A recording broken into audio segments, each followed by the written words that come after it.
Polly Weigard, and I'm the Executive Director of the Long Island Native Plant Initiative. We are a nonprofit organization that was started in 2005 under the Long Island Native Grass Initiative. I work for the Suffolk County Soil and Water Conservation District, and in that position I work with a lot of private and public landowners and do a lot of restoration work. And so in 2005, when I was doing some of the grassland restorations, there was a woman named Marilyn Jordan, who is a scientist at the Nature Conservancy, that encouraged the use of genetically native plant materials in our restorations for grassland habitat, with the concept that the plant material, if it's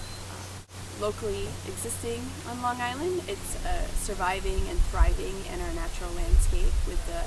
climate and the biological and environmental conditions, and would be the most resilient in the forces of nature and disease pressures. And since we didn't have that plant material in the industry, I took it and ran with the concept, and with all of the different partnering organizations with the Soil and Water District, I was able to put together the Long Island Native Grass Initiative. And since our inception, we have worked to educate the public on the importance of genetically native plant materials.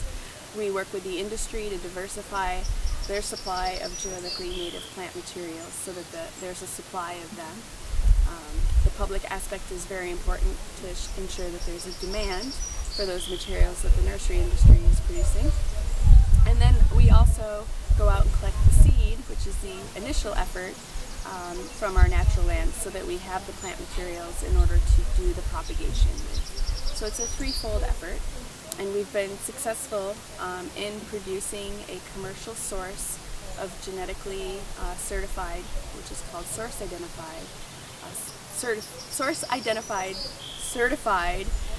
native seed through Ernst Conservation Seed for little blue stem, big blue stem, Indian grass, and switchgrass, which are our dominant warm season grasses found in our grasslands on Long Island.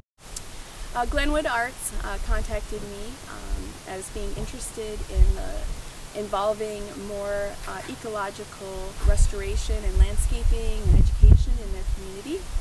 And so we would be working with Glenwood Arts to help encourage the production and use of native plants in their local area. And so we're hoping that we can work in concert with Glenwood Arts to do some native plant production for ultimately using the youth in the community to teach them how to propagate native plants, what the importance of native plants are, and ultimately get those plants in the ground and demonstrate to the rest of the community the beauty and the importance of using native plants in the landscape. And we think that the youth have the most power, both in influencing adults, being very energetic and youthful, and sponges for all sorts of new information. They're the ones that are going to be the most flexible and be able to convince their parents, and also our established politicians and administrations in changing some habits that may have worked in the past, but as the science demonstrates, that we do have to change and adapt based upon our impacts on the environment. So it's very exciting that we were approached by the Glenwood Arts, and we're looking forward to working with them.